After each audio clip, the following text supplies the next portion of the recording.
Stop.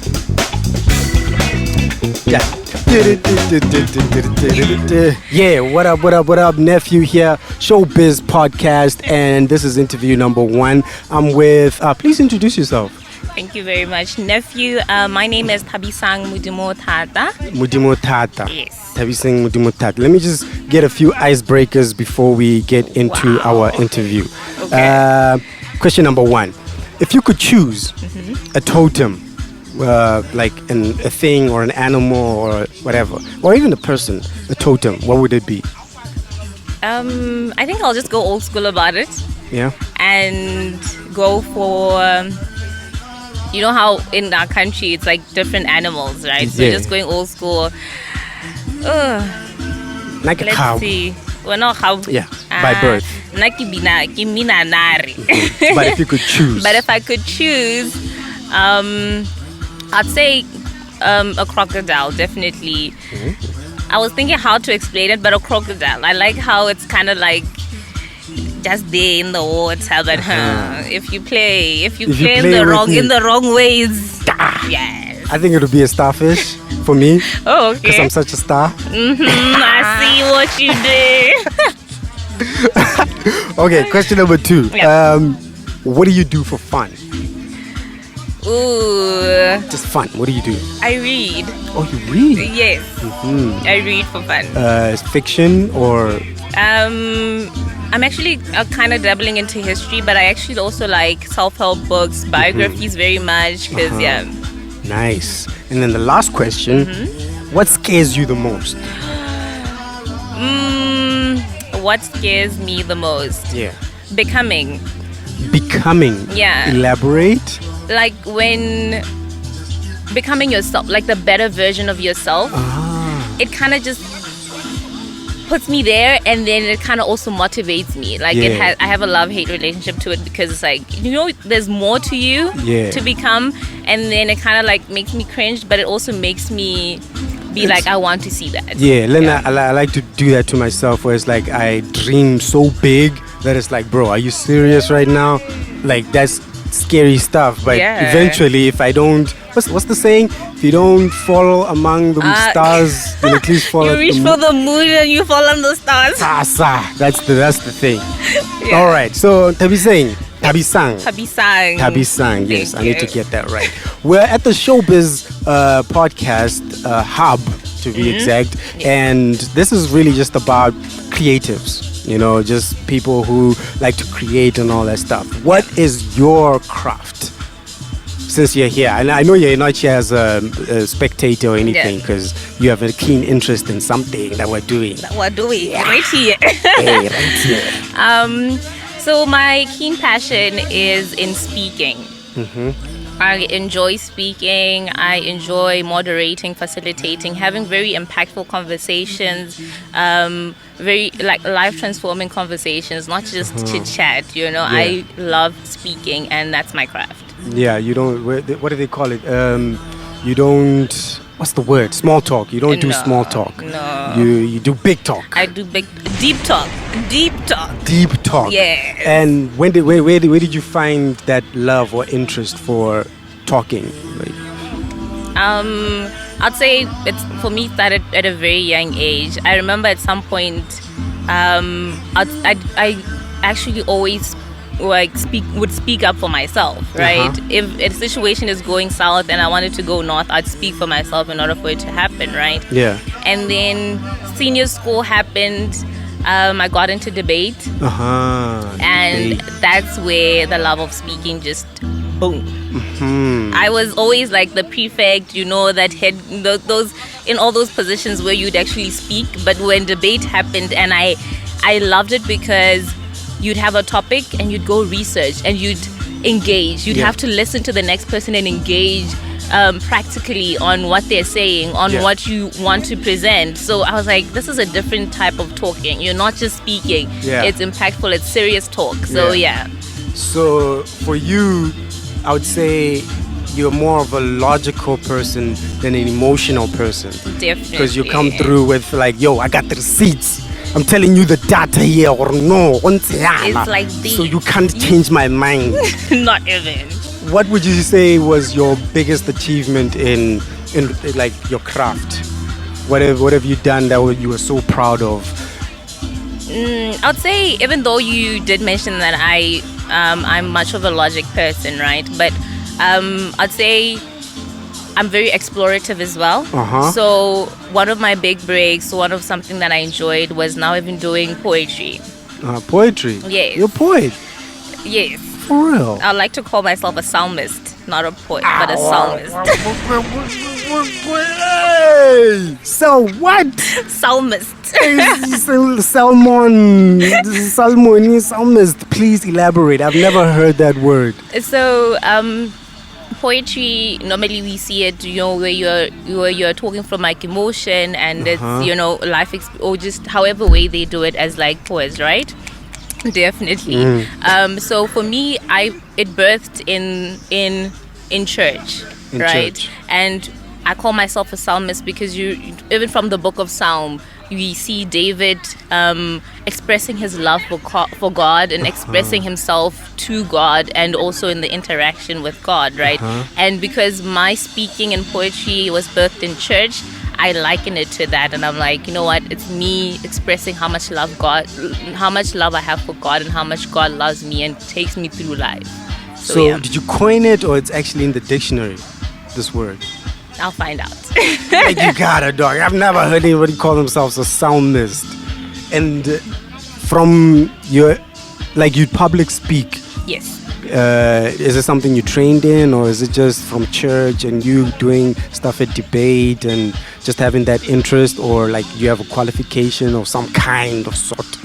I'd say it's in my blood. It's been something I've done, but then yes, I'm working on to qualifying myself in terms of it, so that I can be able to impact the knowledge on others. Because for me, it's always been passion, and for me, it's always been drive. And the different opportunities I've found myself in, or I've engaged myself in, have really helped grow that aspect of me. And the different opportunities that you have engaged in, like, have you met somebody that you look up to in that field?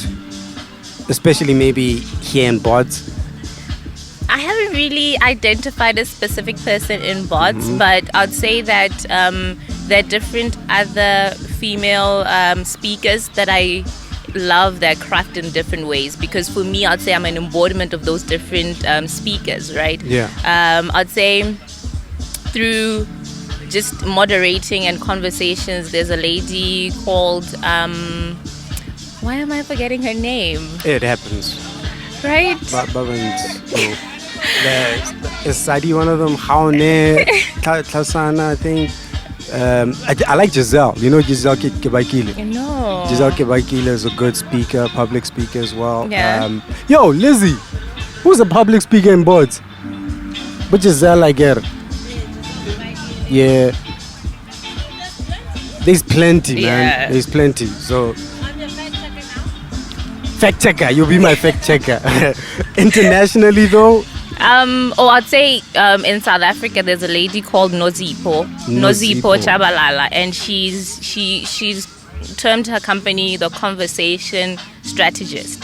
So she strategizes different development thought-provoking conversations, and she does it so well. What's the aim now for you, since you have like this passion of speaking publicly and stuff? Like, what do you want to do with it? Where do you want to take it? Big. Big, yes. No small talk. Big talk. No small talk.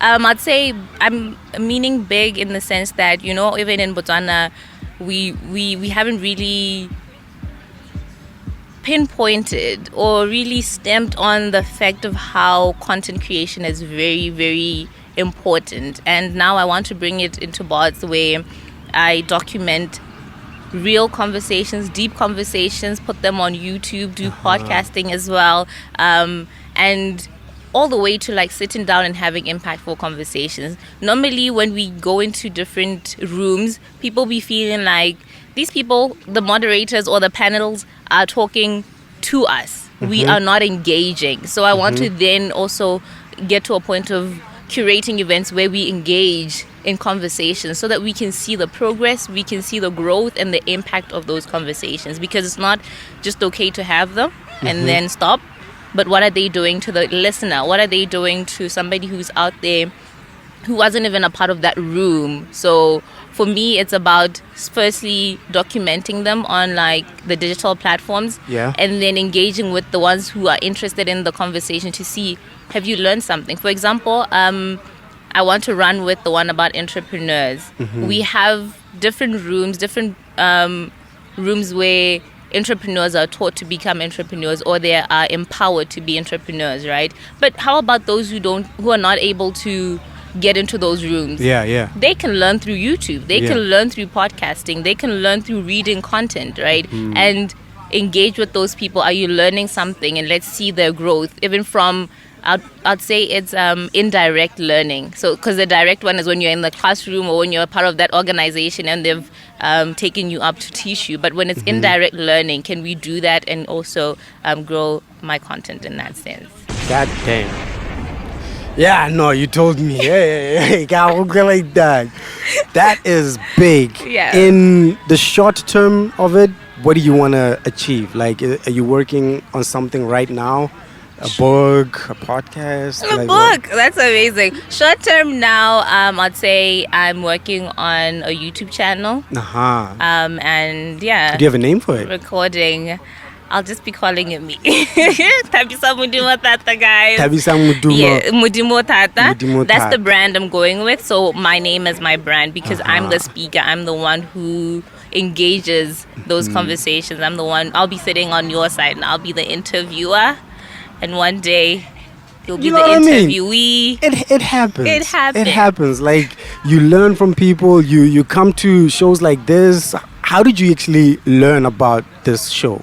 The SHOWBIZ Hub. The SHOWBIZ Hub. Yeah. As I said, I am fortunate enough to have been part of those rooms where we kind of learn and be equipped to become entrepreneurs, right? Where I met with one of the founders of this event, and he did tell me about it, what is happening, and I'm like, I love this part. What's about the podcasting part? What's about this? This is where the vibes is at. Yes, and that's how I got to know about it. So being in those rooms, we got to engage and learn from other entrepreneurs, and I was like, let's see what you're doing and how we can also help you. Yeah. You sound very articulate. You sound very cool, calm, and collected. I would listen to your podcast. If you had a podcast, Spotify, iTunes, YouTube, whatever, I would listen. And especially that you're not trying to go for the cliche gossip stuff, or you know what I mean. Like, you're actually trying to achieve something that's gonna make a difference. That's commendable. Because, hey man, I don't wanna lie. The content in bots is not what's it called? Informative or eye-opening or whatnot. Is there anybody's content that you enjoy here in bots? Not yet. There's one podcast that's called the Overview podcast. Yara Joey. They've been doing interviews with celebrities and all that stuff, and usually covering gossip and all that stuff. Recently, they did one where they covered what's his name, Mavuza, this chick Mavuza something, and in that podcast she opened up about her childhood traumas and stuff like that, and I was like, yes, finally something different. Love that. So humanizing these people that we just see. So yeah, definitely. So I'm definitely gonna look out for it. Yes. Thabisang Mudimo Tata. Jesus Christ, I'm bad with names, man. But yeah, I think we're good for today. Thabisang, thank you, and I wish you all the best. Thank you. I know you're sticking around, and you're gonna have a lot of fun next time. Bring a friend or two. Definitely. I will. Show thing. Thank you. We out.